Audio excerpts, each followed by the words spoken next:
back to the channel.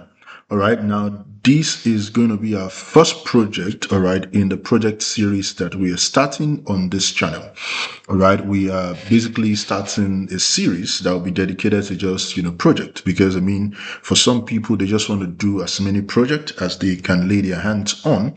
And for some people, they still need to understand, all right, the concept. So the DevOps Zero to Hero series that we have is still going to continue, but this particular series is just going to be focused on doing different hands-on projects, all right, looking at how applications, all right, can be deployed, the different deployment strategies, all right, as it relates to, the different programming languages that we have, all right, and of course the services that we can leverage on AWS to basically deploy our applications, all right, on AWS. So this is going to be the very first project. It's going to be a basic project, basically, but of course, I'm sure that you are going to be able to learn a lot of things, all right, in this project. Okay, so let's get right into, what we have for us today.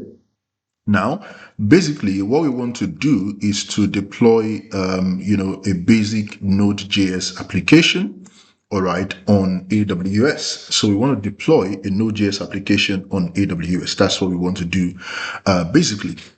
Now, this is a simple, all right, Node.js application that basically generates random numbers, all right, for us. And, that's just what it does, right? So we just want to generate random numbers. We want people to be able to log into it and then generate, all right, some random numbers. Now, let me start by saying this. Now, depending on the programming language that you are using, or basically depending on the programming language that the application is written in, there are different ways of deploying applications, all right, to a cloud environment. Basically, there are different ways because different programming languages, all right, require what you call, package managers, right? Basically, you have to build the application in order for the application to run on the intended systems. Now we have quite a number of programming languages. There's Python, there's PHP, there's Java, there's Node.js. Now, in our own case, we're dealing with a Node.js application, right? Now, every programming language has what you call dependencies requirements, which means this application has been written in this language, but then there are frameworks that has been used, all right, to build that application. Okay, so that means the application has a dependency that has to be downloaded, that has to, all right, be included when the application is being built in order for that application to run as it should. Okay, so for different programming languages, you have different, all right, dependencies that you use, or basically how you configure the dependencies for these applications, right? Now here, Node.js, for example, uses what you call a package.json. Now, inside of the package.json, you're going to see a dependency, all right, session that basically tells you, all right, the dependencies, all right, that this application depends on.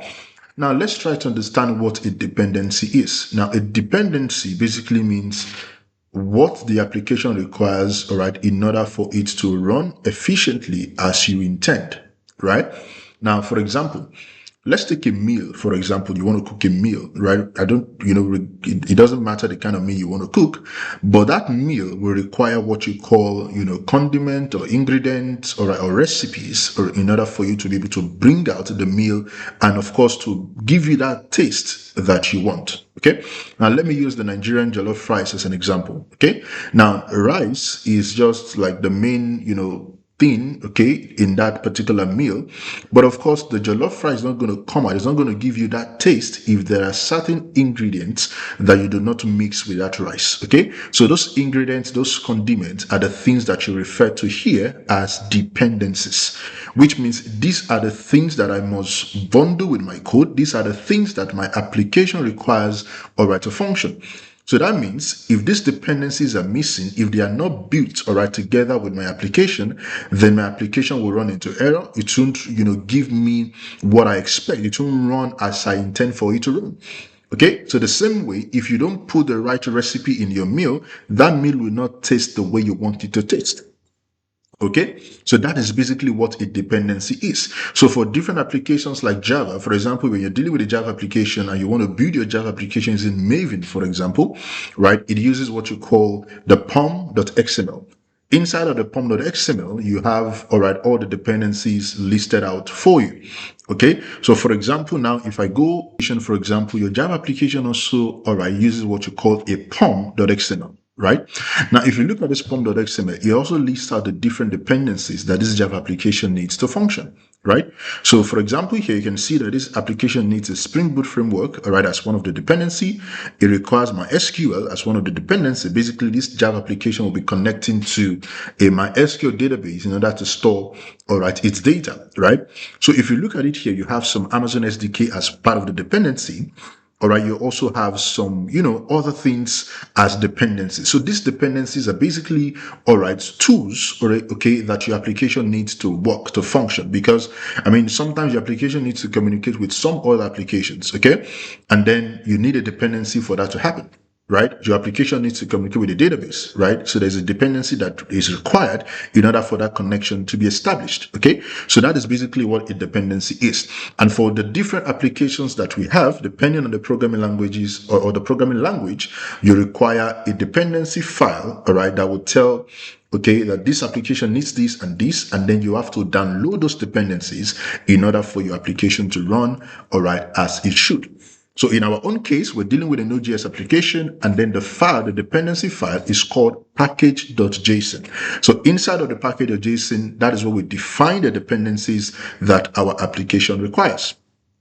Okay, so now let's do a local test, all right, of this application, and let's see, all right, how it works before we go over to AWS, all right, to deploy it and then see other things as well. So now this application requires, all right, these three dependencies, the EJS and then the Express.js, right? So the Express.js, so for example, the index.ejs is more like the front end, more like your HTML file, all right? And then there's the app.js. So here, it requires, all right, the Express.js framework, okay? And so that is one of the dependencies. And then, of course, the body parser is also one of the dependencies. So this means these two things and these EJS, all right, dependencies will have to be downloaded. Now, if you're dealing with a Node.js application, the first thing you have to do, of course, is that you must have the Node, all right, programming runtime installed on your system.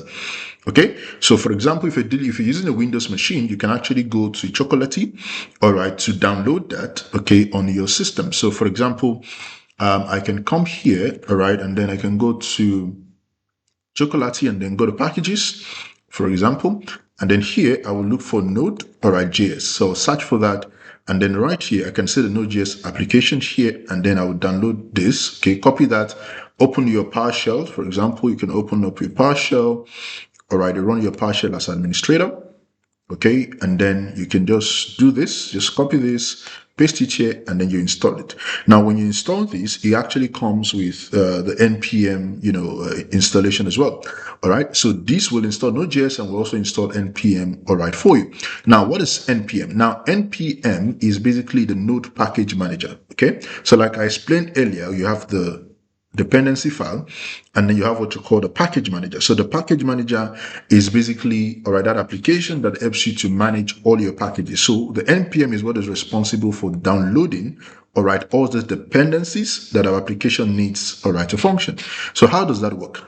So here, first of all, I'll have to check, all right, my Node version. So I can use Node version V. So here I can see that I have my Node installed, and I can also do npm -version, all right, to check if I have my npm installed. So I can see also that I have the npm also installed.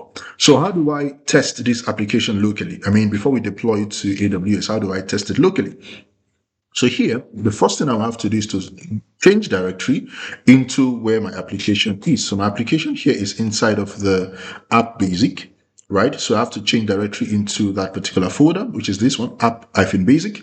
And then here, what I would do is I will do npm install, right? So that's the first thing I need to do.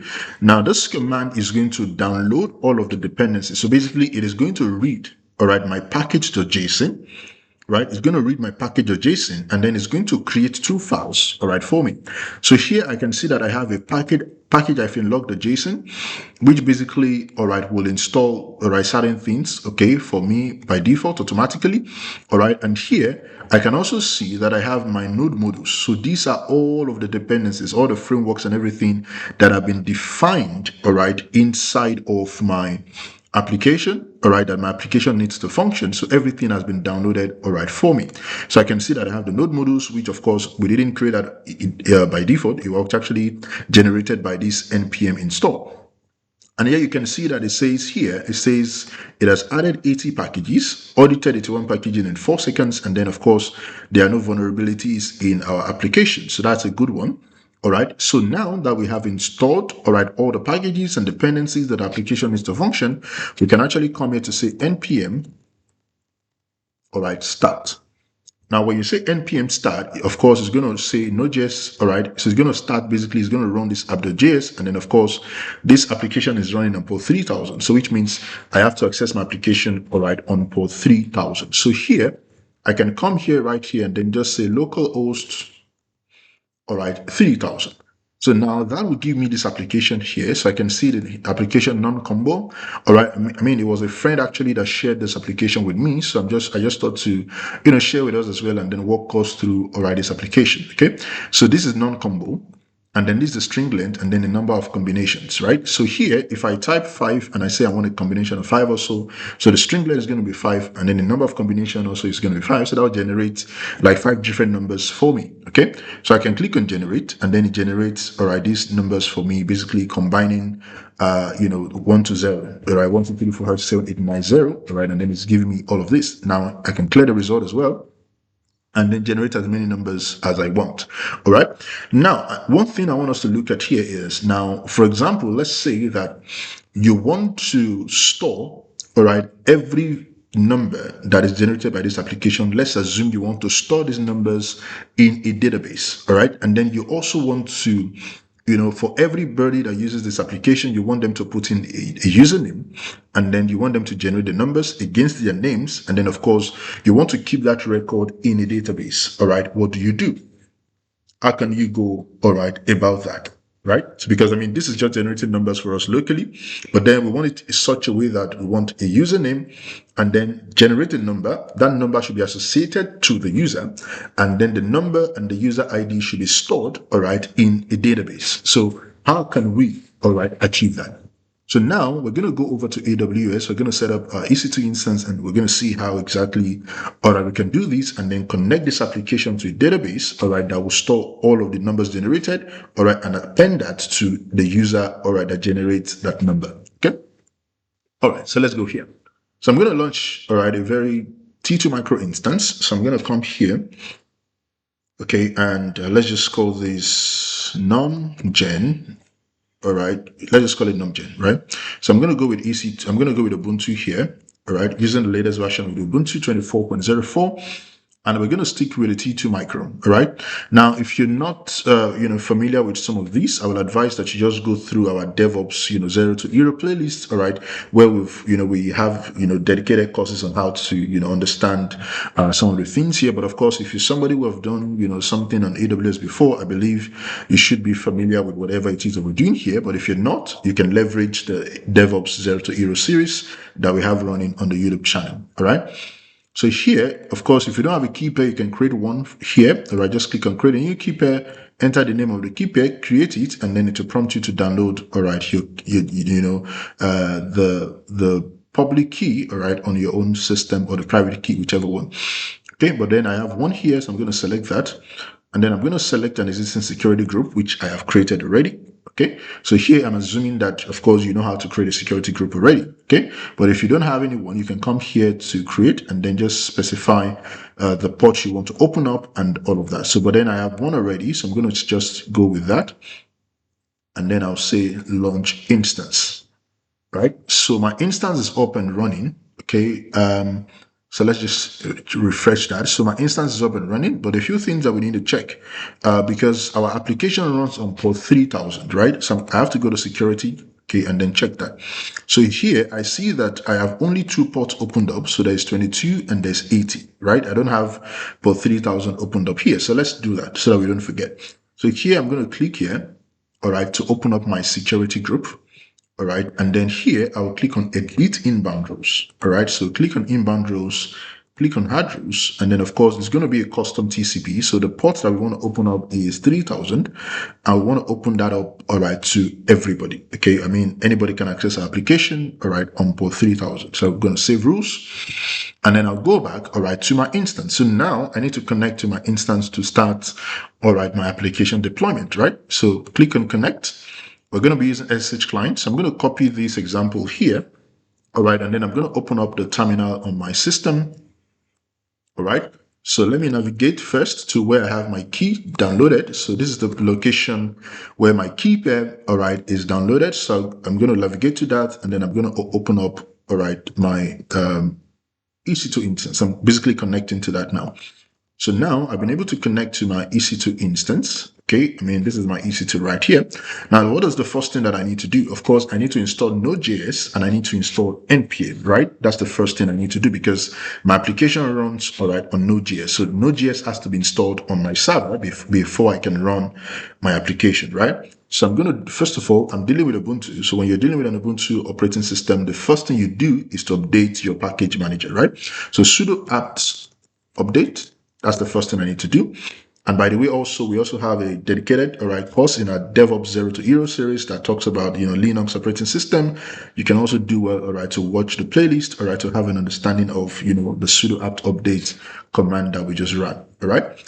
So now we're going to wait for that to run and to complete. So, and after this, we install the Node.js, and then we also have to install the NPM as well, right? So those are the two things that we need to do.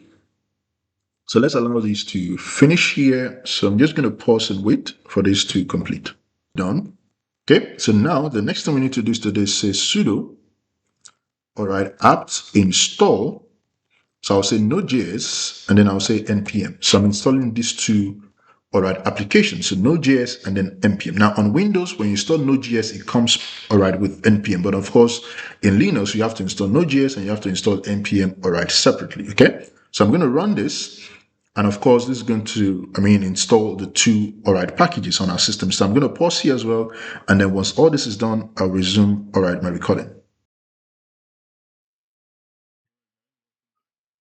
You can see that we have our Node.js installed already. So you can see all of the installation here. Okay, so now if I do node-v, all right, I can see the node version that I have here. And then if I do npm version, all right, I can also see the version that I have right here. Okay, so that means I have the node, all right, and the npm installed on my system. Now, remember that I mentioned that, what we want to achieve is that we have a user, okay, basically they put in their username, and then once they generate a number, we want that number to be appended to their name and stored, all right, in a database, okay? And that is exactly what we want to do. Now, in order for us to do that, obviously, we're going to need a database for that, okay? We're going to need to have a database created, all right, for that. So, and for that purpose, we're going to be using, all right, the MongoDB Atlas database, which is basically an online or basically a cloud database that you can actually use, all right, for free, okay, without even paying anything. Of course, if you want to register, you can come here to try for free. The URL is basically mongodb.com, and then you can click on try for free. All right, and then you register. All right, you can sign up with your Gmail, all right, with your Google account if you have one. All right, and then once you sign up, of course, you should have something like this, and then you can do all of the walkthrough. So the first thing we want to do, we're going to click on build a cluster. So let's click on that. All right. So now I'm going to go with this one because, we don't want to spend any money. So I'm going to go with a free version. All right. And then here, of course, I can leave this name here as, cluster 0 or anything, right? If you want to change it, you can change that. All right. So let's just change that to numgen. Okay. So we can just say numgen. And then here, you're going to select your provider. So basically, you want to do AWS. And then here, all right, we're going to select a region that is, the closest to us. All right, so if Paris is closest to you, you can choose Paris. If Ireland is closer, you can choose Ireland also. But let me just go with Ireland, all right? And then here, we don't need the tag, all right? Automatic security setup, well, that may be fine. So here, we're just going to say create deployment to that application. So we've checked the basic. We've seen how the basic work. Now, this app main is what I want to show us. Now, if you look at app, right, the package of JSON here, and you look at the dependencies, all right, we have the Mongoose, we have Express, we have .env, we have body parser, and we have the EJS, right? So that means there are some dependencies here that we have added, okay, in addition to what we have, already from the main. So if you look at the basic one, we had only just Express, EDS, and that was all that we had. But in this main one, we want to do much more, right? Which means we want to connect application to a database. We want, basically to store all of those numbers into a database. So we need a Mongoose for that. Now, this Mongoose is basically a MongoDB kind of connector, right? That allows us to connect to a MongoDB database, right? So that's what this is, okay? Now here, you're going to also see another thing, which is .env. Right now, .env here is a dependency that allows us to store, all right, our maybe URL, passwords, connection, kind of data, okay, inside of an environmental variable, right? And that environmental variable is basically called .env. Okay, so here we're going to put our URL, the URL of our database, we're going to put it inside of this file. Basically, what we're trying to do is that we don't want our URL to be inside of our code. Okay, because if you look at it here, we have the Mongoose here basically as one of the frameworks that we're using to connect to our database. And right here, we're basically, connecting to our database using, all right, this process.env, which is an environmental, all right, kind of file.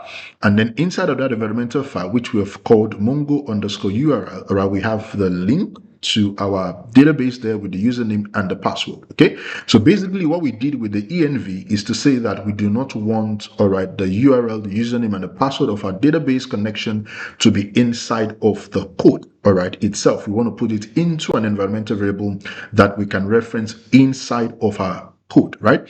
And then here we're saying mongoose.connect, all right, and then the URL, all right, basically the environmental variable here, all right, that's what we're connecting to. Okay, now what we would do now is basically to get the URL, all right, of the database. Okay, so the cluster has done, all right, is done provisioning. Okay, so we can actually copy this line right here. So here, this is the mongodb.srv, all right, AWS Cloud Pros, and then of course you have the database password, all right, and all of that. Okay, but let's take a look at, what we can do, all right, here. So here, I'm going to come here to click on add data. Okay, and of course, we need to create a database on Atlas. We don't have a database created yet, all right? But of course, we've created a database cluster, but now we need to create a database that we're going to use to store, all right, our application. So here, I'm going to click on start. All right, so here, I'm going to give my database a name. So I can call this num combo. Okay, so the collection name, what's the collection name that I want to give to our application? So basically, all the data will be stored as a collection. Okay, that is basically what, because your MongoDB is basically a key value store, all right, kind of database, right? So it's going to be every data will be stored as a collection. So here I can call my collection, let's say users, right? And then I'll say create database. Okay, so the database is being created right now, all right? So I can see my database has been created, all right, with the user collection table, okay? But now that is not all that we have to do here. Of course, we need a database password. So let's see how we can get, all right, the password for the database. So let's scroll all the way down. And under security here, you have database access, okay? And then you have network access, but let's go to database access first. So click on database access, and then you can see the database user right here. And of course, you can see here edit. And of course, you can also add a database user, right? So I can click on edit and I can actually edit the password for this particular database user. So I can click on edit password, or I put a new password here, all right, or I can generate a password. So I can just say auto generate, copy that password, and then I can update, all right, the user basically, okay? So the password has been generated. I've copied it also. So I can come here to my sticky notes, all right, and basically just, put the new password there. So this is the new password that I've generated, okay? So now I can come here. So under network access, this will basically show you, it says you will only be able to connect to your cluster from the following list of IP addresses. So which means we need to whitelist the IP address, all right, of our instance. Okay. So if I click on my instance right here, I can grab this public IP, which is the IP address of my instance. I can copy that and then come here, and then I'll say add IP address, all right, and then I'll put the address here, but don't forget to put your /32, which basically means you are actually referencing a single, all right, IP address, and then I'll say confirm. This database will not be able to will not be accessed, all right, from any IP other than this, all right, IP address and this particular IP address. Okay, so those are the things that we need to do. So if I go back to my database now, already we have created a database, right? So we've created the database already. So if I click on this database service, I can see if I go to collections here, all right, I can see here that I have a database collection called users. Okay, so that has been configured already. Now we need to move to, all right, connecting our application, all right, to this database. Okay, so I'm going to go back, all right, to database. All right, I'm going to click on connect. And then here, I'm going to click on drivers, and then I will copy, all right, these endpoint, okay? And then I'll come back here to my application, all right? And then I have to click on environment here, okay? And I need to replace this URL from here like this, okay, up to this point, or basically, we can just replace all the, everything right here. So I'm going to replace everything from this MongoDB down, and then paste what I have right here.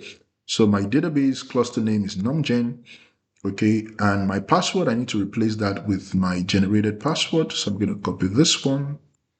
All right, so copy that and then replace that here, okay. And of course, this is more like the database stuff, but of course, we still have to put the name of our database at the back of this. So I'm going to click on done here, and I'm going to come here to clicking on this. All right, I'm going to go to connect collections. All right, and my database name is numcombo, right? So that's my database name. So I have to put that right here. So num, right, N-O-M, okay, and then combo. Okay, so that's my database name. This is my collection. Okay, the collection name here is users, right? So that is what we need to do. Okay, so now I think everything is set. Now, one more thing that we need to do is we need to reference this collection inside of our application, okay? So that as users are registering on the platform, as they're generating the numbers, right, it's going to pick up their name, all right, and their, the code that you generated, and then store it into this collection right here. So here I have to go to my models, all right, click on the users model right here. And of course, I already configured that as users, so it's already there. So we don't need to change anything right here. So that's already configured. And then I can do some git clone. Okay. So, but let's see if Git is here. So Git is available on this machine. So I can say git clone. Okay. So I can say git clone, and then I can open up my my GitHub repository from here. So by the way, you can actually, clone the repo, or, basically fork this repository. The instruction on how to do everything also has been provided here, all right, in the README section. So take advantage of that as well. Here, and then I'm going to basically clone. So that's the URL, copy that, and then put the URL here. All right, so the application has been cloned. So if I do ls, I can see my number generator right there. So I will do cd, all right, nodejs, all right, go into that. And of course, we want to go into the app main, right? So that's the one that has the database, right, connection and all of that, okay? So now, but one thing that you will see here is that this .env is actually not there, all right, it's missing. Now, the reason why this is missing is because, this is a database URL that contains the database username and of course the password.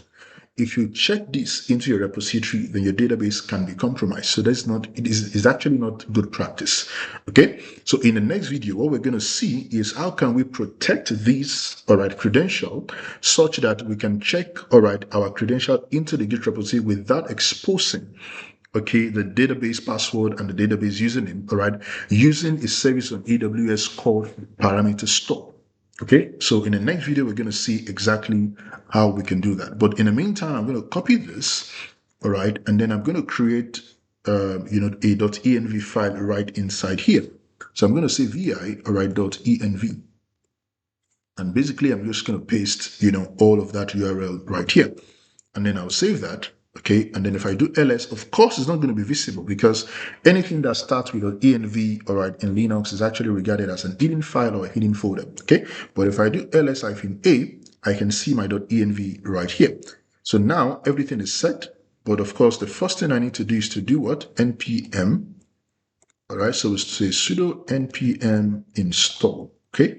So that's the first thing we need to do. So we need to download all the packages, all the dependencies that we have defined in the package.json. We need to, fetch all of that also on this particular system. And if I do ls now, I can see that I have my package.log.json, and then I can see my node modules. All right. Everything has been populated right here. Now I can do sudo npm, and then I can say start. Right? So now it says server is running, MongoDB connected. So that means there's a connection between our application now, all right, and the Mongo database, okay? Because everything has been configured together. So let's verify that if everything has been done, all right, as, expected. So I can come back here, copy my, my public IP, column 3000, and then I press enter. So now here I have a username, I have a string length, and I have combination. So now if I come here and I put a name, so I can say my name here, the string length I want is 5, the combination should be 5 as well. I can say generate. So it generated the numbers for me. So if I go back to my MongoDB Atlas, all right, and I refresh my user collection, okay, so let's see what will happen with that. So if I click on the database here, all right, so it's loading the connection. So now we can see it says what document what is 1. So we have 1 document submitted. So if I click on the user, which is the collection table, right, I can see a collection right here with the username of what? Of Shim. And then I can see the codes. So there are 5 codes. Okay, so if I expand that, I can see the codes right here. So 428803, all right, that's the first thing here, 0406. All right, so you can see all of the codes. But if I come here again and I clear the result, all right, I'm still maintaining the same username, and I come here to say, well, I need some 4 numbers again, and then I generate, right? If I come back to my database, all right, and I refresh my collection basically, okay, and then I come here to basically just refresh all of that, you can see that the array is now what? The array is now 9 basically. So you can see all the 4 numbers that was generated. Right? So if you look at that carefully, so you have 1720. So let's see that. So we have 17206970. Okay, so that correlates with what we have right here. So but then if I come here and I change the username, okay, to something else, let's say 66, and then I generate again. All right, so if I come back to this number, all right, combo, all right, and I just basically refresh this, I can see that now the number has increased to 1 of 2. So I have a new user here with some, array of 6 items. So I can see all the numbers right here. So here I have all the numbers populated in my database. Okay. So that is basically how to connect your Node application to a MongoDB using the Mongo Cloud Atlas database, which is, this is a free tier, so you can use it to practice on your own as well. Now, in the next video, what we are going to see is how can we, protect our credentials using AWS parameter store, so that even if we check the environment variable into our Git repository, the credential is still not going to be exposed, right? Rather, it is protected, and then it's not visible to anybody, right? It is basically stored securely in AWS parameter store. So in the next video, we're going to see how exactly we can achieve that. And we're also going to see, some other stuff as well. So thank you so much. If you have any question, make sure to drop it in the comment section. And don't forget to subscribe. Don't forget to like, and don't forget to share. Thank you. And I'll see you in the next project video. Bye for now.